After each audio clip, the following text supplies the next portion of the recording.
Come, let us explore the best complement to meditation. Now, when we say a complement to meditation, we're not saying, hey, meditation, those are swell shiz. We're talking about an adjunct to meditation.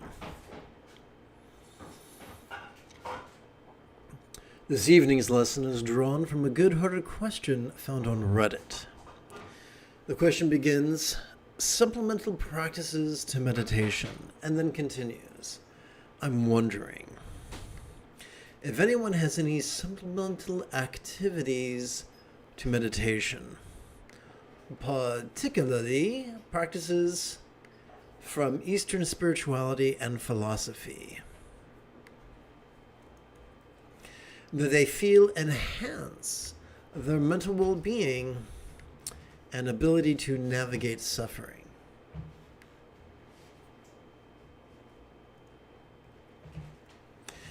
I recognize this is super vague, but I'm just curious what else people do that they feel supplements their meditation practice and find more clarity. Sharing of resources and information would be wonderful as well. Fabulous. Let me make sure this is balanced on the screen, okay? Yeah, that'll work. All right. So, I've been at this for multiple decades. And one of the things that first struck me about my Tibetan teachers was their enthusiasm for the students to practice Buddha bowing.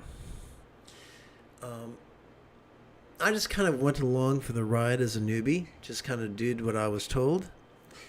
Just kind of bought what they told me with the magical thinking and the superstition.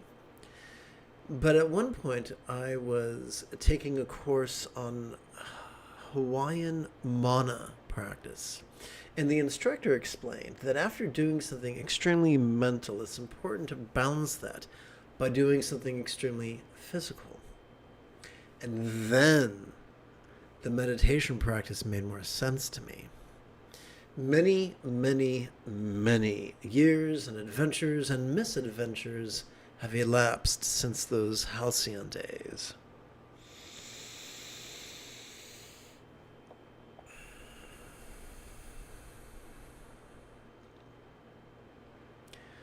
So I still practice Buddha bowing. In fact, most days at about 10-ish Pacific Daylight Time, I can be found doing them on TikTok. But I do them most every day, but I no longer do them superstitiously. I do them in a way that is pragmatic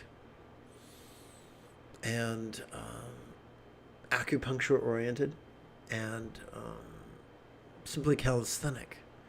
Just because it's wonderful for the energy, and it's wonderful for the body, and it's wonderful for the heart, and it's wonderful for almost every muscle in the body.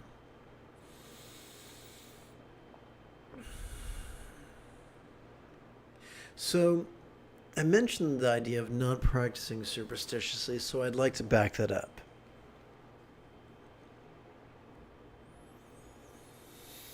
Sturgeon's Law reminds us that 90% of everything sucks, but not in the fun, tingly way. That refers not only to things, but to entities, including meditation teachers. So the majority of meditation teachers sincerely believe that being rigid, fearful, superstitious, controlling, elitist, cryptic, competitive, and even cruel is amazing. In fact, there are some Roshis and Shivus and Rinpoches who feel it is an ecumenical right. However, there is a minority of humans, including meditation teachers, who are the opposite, who feel being flexible, loving, rational, laid back, egalitarian, lucid, cooperative, and kind are where it's at. My original teachers Sokyal, Rinpoche, Lama, the two Lama Gyatsos, Chagda, Tulku, Tulku, Tundup, Baka, Tulku. Very sweet people. They really, really, really meant well, but they were raised to be rigid and fearful and superstitious and controlling. And so they practiced a type of magical thinking which is very popular. But if there is such a thing as good karma, I've spent mine, A, dealing with my disabilities, and B, with my Dharma education. And I just was fortunate enough to receive personal instruction from Namkai Norbu, and one of his texts has become central to my life as both a meditator and a teacher. In Tibet, forgive my pronunciation, it is known as Dorje Sampa Namka Che. In English, it could be translated. There are many ways to translate it, but I prefer the translation, the vast expanse of diamond mind. Isn't that cool sounding? It is the oldest text on Ati Yoga, also known as Dzogchen, also known as Sutra Mahamudra. And I absolutely love it. And the author of the text takes a very, very pragmatic attitude. That there's no reason to, we don't need teachers, we don't need gods and goddesses, all we need is our central nervous system. Within our central nervous system is every tool we need to master the Buddha's path. And he talked about there's no need to make offerings, there's no need to do rituals, just meditate. And he expresses it eloquently and poetically and sometimes humorously over the span of 55 verses. And in those 55 verses is the essence of the entire Buddhist path.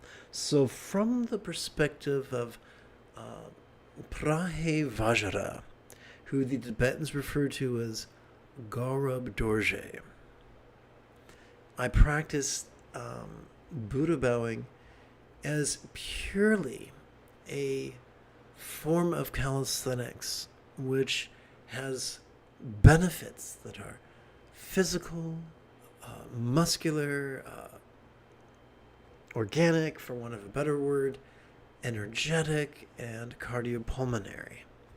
And I'd like to share it with you right now. So I'm going to push button number, I think it's 4. Is that it? Yes, it's button 4.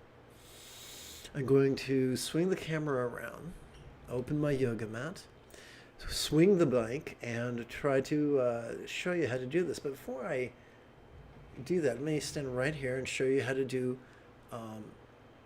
the hand position. So now I'm going to go back to button 9. Whoopsie, back to button 5. There we go. So notice here that hands are not pressed together Hindu style, but they're puckered Tibetan style. And it's tough to see. So I'm going to show you what's going on with the thumbs.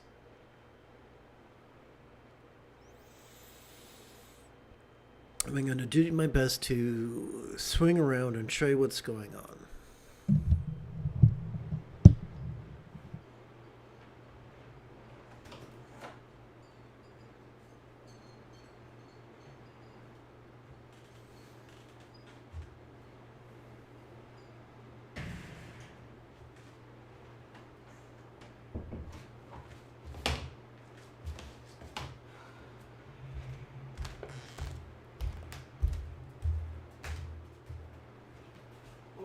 Here we go.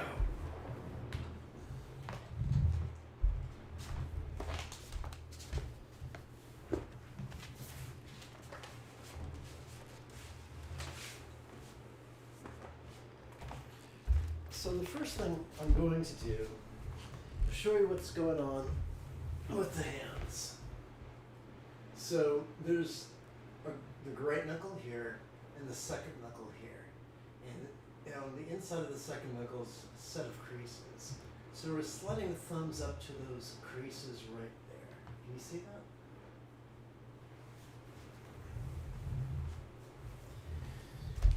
And when it comes to channels, ones, and drops, or acupuncture, it seems to have an effect.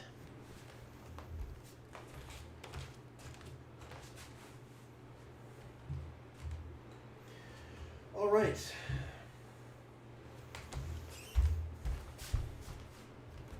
So, as I lift up on the balls of my feet, my hand shoots overhead. Comes to rest on the crown of my head, my brow. My fingertips touch my lip. And then my hands come to rest on my sternum.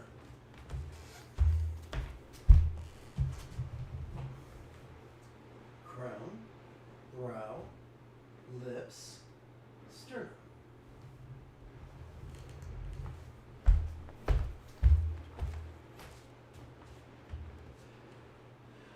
I do all that while inhaling. During the exhalation, on the balls of my feet, I stick my ass back like I'm sitting on an invisible chair. I swing my hands forward, gingerly rest my knees upon the yoga mat, gingerly place my forehead on the ground. And of course I can't do that without remembering or recalling that hilarious scene in Monty Python and the Holy Grail where the monks were taking a break from their chanting to slam hunks of wood against their forehead. I try not to do that here. So this whole thing is done during an exhalation.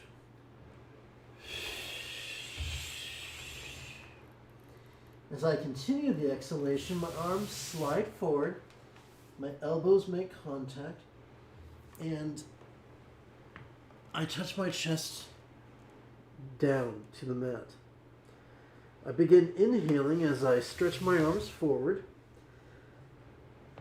bring my hands back up, straighten my arms again, rapidly pull them under my armpits, elbows in, and now lift my legs. And now I begin my exhalation again. Pushing up on my knees. I then walk back into the chair position.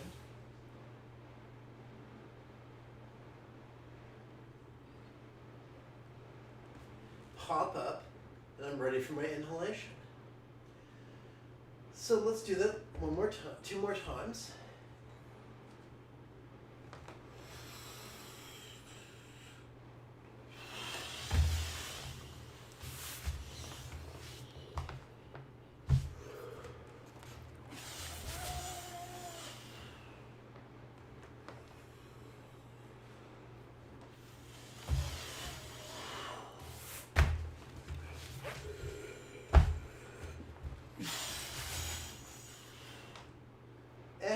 Voila.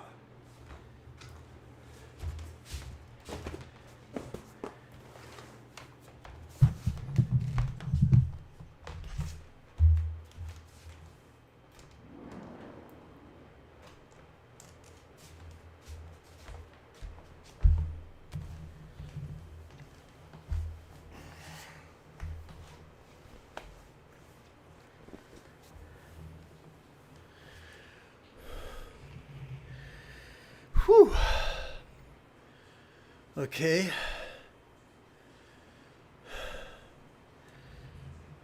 Let's try that again. Let's see if I can't get situated. There we go. So when I do this at around 10 a.m. Pacific Daylight Time, I'm facing the sun which means I'm getting my entire body exposed. Well, my entire body, other than my shorts area, exposed to sunlight. The sunlight at 10 a.m., the angle of the sun to the earth at 10 a.m. is more forgiving than it is at high noon, but more potent than it is at dawn. So that's when I typically do Buddha bowing, once again, on TikTok. And after Buddha bowing, but yes, by the way, outside, you don't want to use a yoga mat. What I use outside are just yoga blankets. Once again, they're very nominal, like $20 each. You can get them at Amazon, and you can pop them in the washer and the dryer once or twice a week, which is nice. Can't do that with a yoga mat.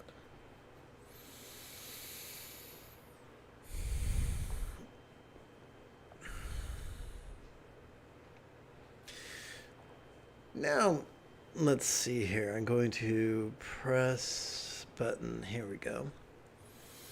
What I'd like to do now is, together as a team, chant and meditate together after approximately 30 seconds of housekeeping.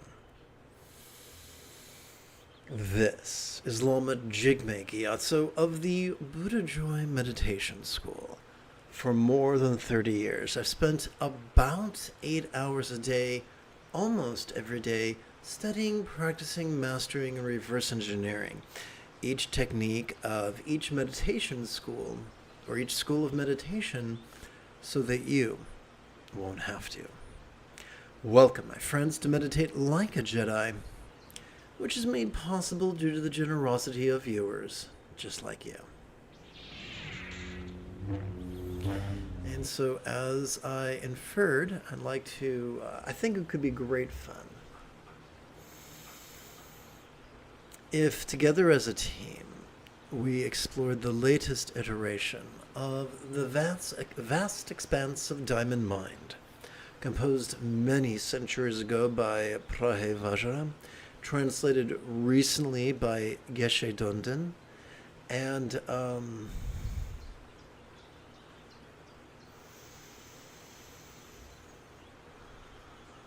adapted and amplified by this MOOC right here.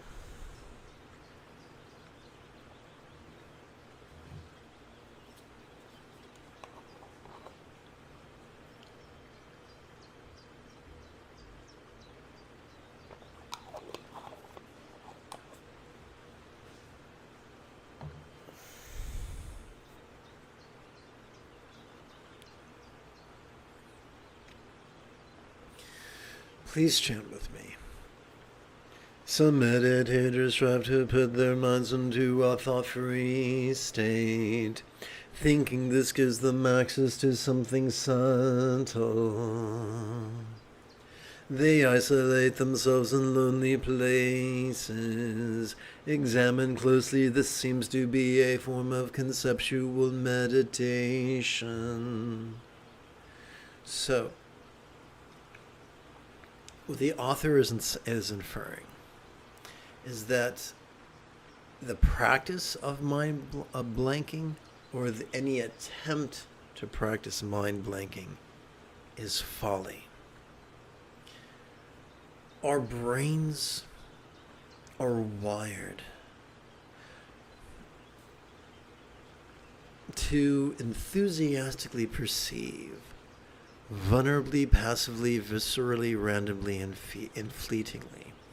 To perceive sights, sounds, sensations, flavors, scents, and the like, including emotions, intentions, thoughts, memories, and imaginings.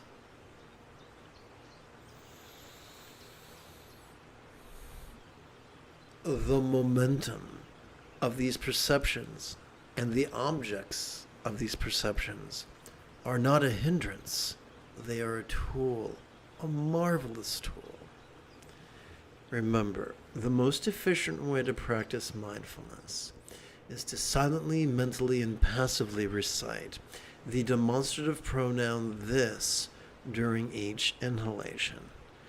Similarly, the most efficient way to practice meditation is to silently, mentally, and passively recite the one-syllable verb ease during each exhalation.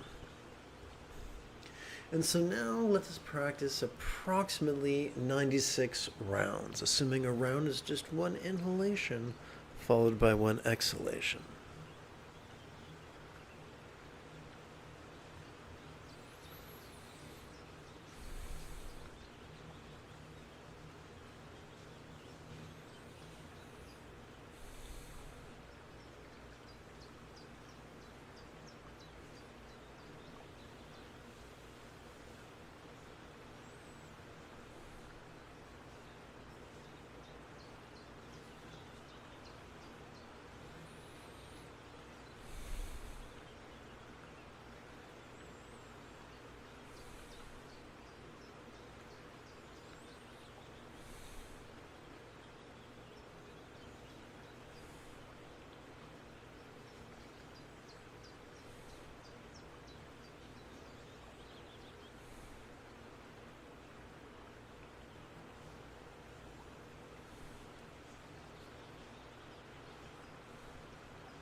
Please chant with me.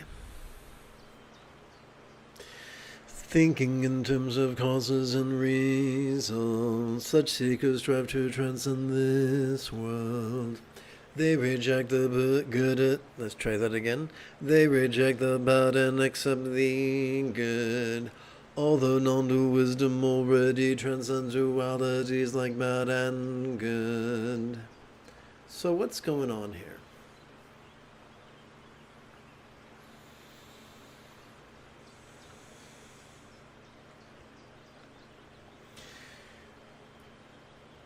Patriarchy has changed humans' perspective of the Buddha's teachings.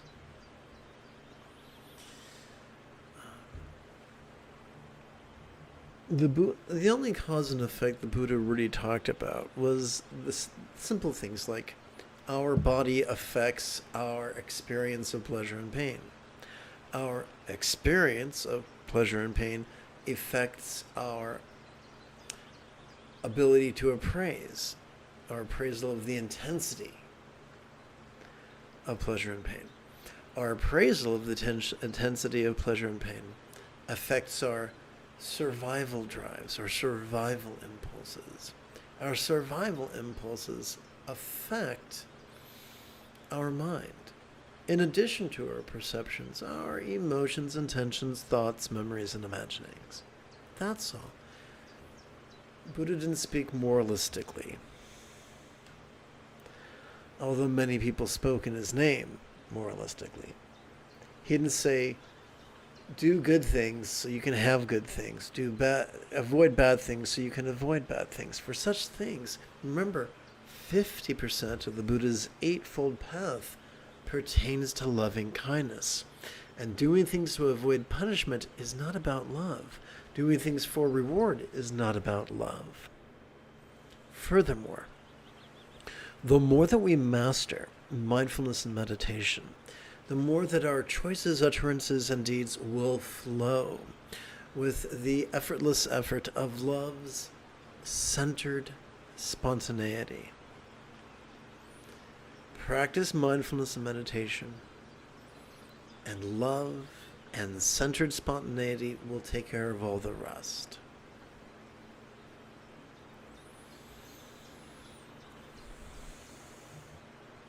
Now let us perform our second set of approximately 144 rounds.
Let us chant the 15th verse.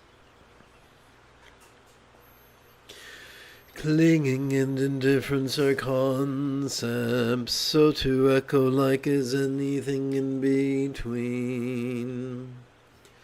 Joy and sorrow arise from the same source, so declares Vajrasattva, refuge of all.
Please bear with me, I am almost done with my futzing about.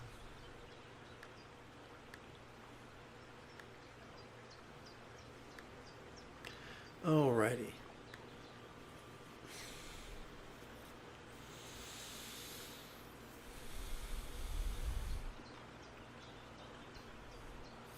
It has been taught that the fundamental duality of Buddhism is dread and desire, pushing and pulling.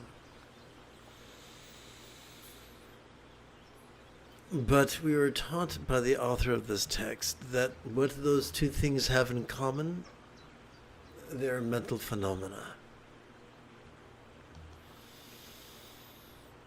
And as such, as all phenomena, as we relax into our exhalation, whatever phenomena we notice during our inhalation could feel as if it was as non-graspable as an echo. So that momentary experience of non-graspability, the gift of our parasympathetic nervous system, renders all phenomena of the same taste, whether it is pushing or pulling or anything in between, whether it's, regardless of what we're experiencing, is an impulse or an intention or an emotion. Conventionally, as we breathe in, joy and sorrow are very, very different. However, as we relax into our exhalation, both joy and sorrow are as non-graspable as an echo.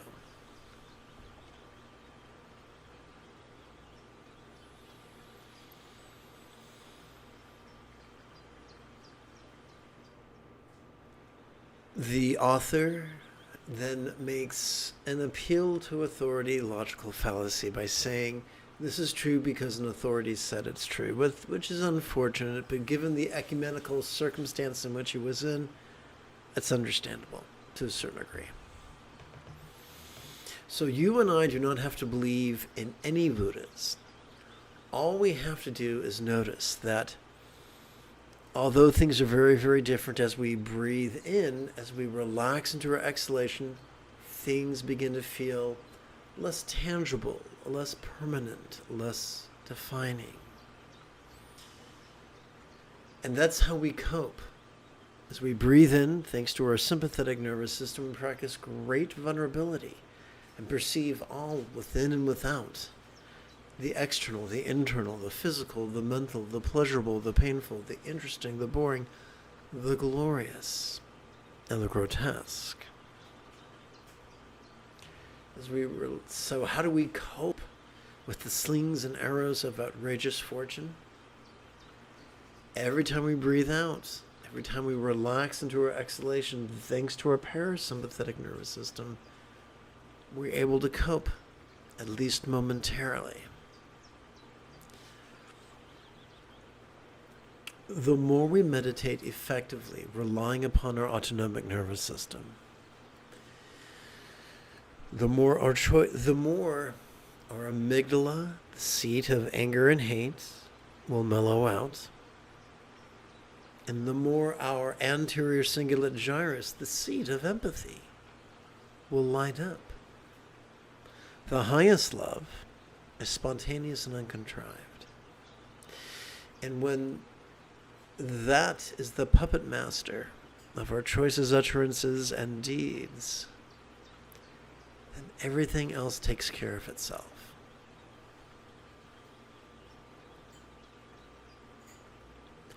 Let's meditate for an additional set of 144 rounds, approximately.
we come now to the final quarter of this evening's live stream.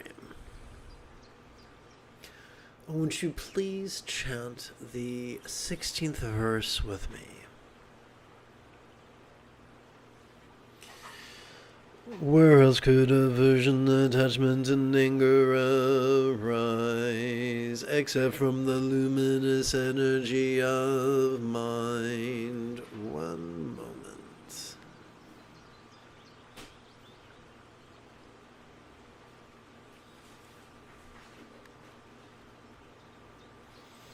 I spy with my little eye a comment. Un momento, if you please.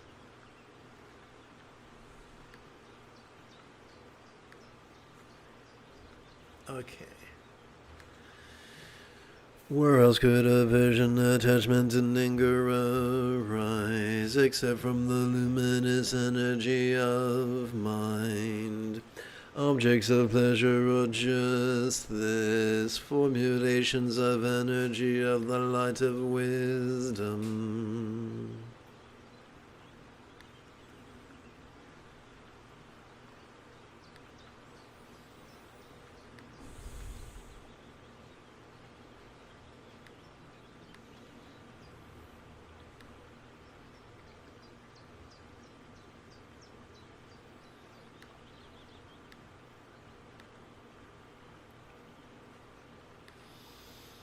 Oops, wrong button. Okay. So, first I'm going to check on the comments. Let's press button 8. Aha, I got a visit from Chaitanya Balakrishna. I hope I pronounced your name correctly.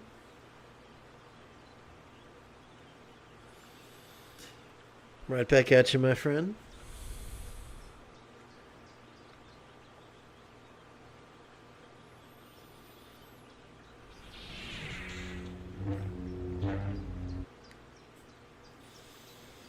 So let's explain what's going on. So we are returning to a consistent theme in this root text. That are survival drives, that are drives that make excellent tools for survival, but terrible tyrants of obsession.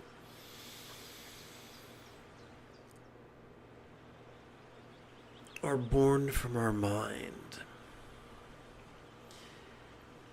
And our minds are very energetic, and that's not a bad thing. That's a very, very useful thing. For just as a stream can turn the paddle wheel that grinds mill, that turns a millstone, that turns wheat berries into flour, similarly, the dynamism of our survival impulses, of pushing and pulling and clinging,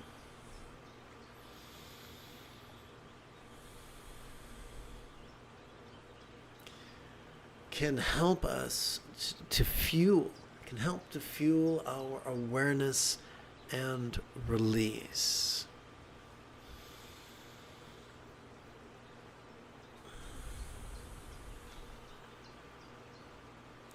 Whether an object is pleasurable or painful, it still drives the dynamism of noticing and release. That doesn't make pleasure any less pleasurable. That doesn't make pain any less painful. But it can prevent us from compounding our pain by considering the presence of pain to be some sort of an indictment. Perhaps you've said this to yourself, well, if I was truly spiritual, bad shit would never happen to me. Oh yeah?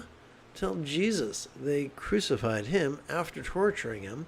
Tell the Buddha they besmirched him. They had numerous assassination attempts before the third one was finally successful. Just because we are a luminary, just because we are defined by awareness and release and empathy, doesn't mean everything is going to be rainbows and lollipops and kittens and puppies. Sometimes it's thunderstorms and hungry, hungry tigers.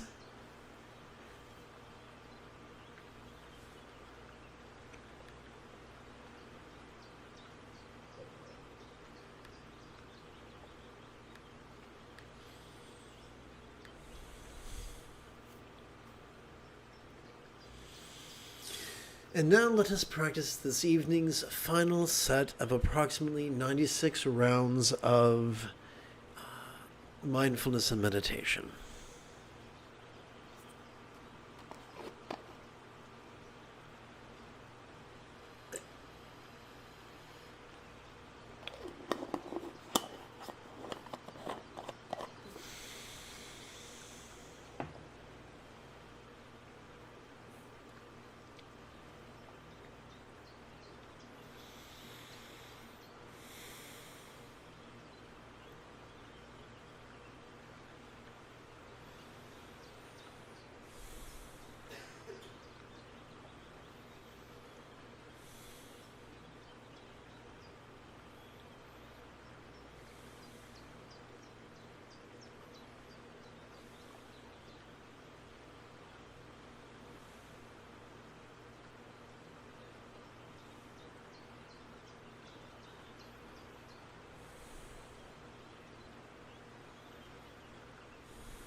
If you feel that I have earned it, you could give this live stream a thumbs up. You could even help support this channel.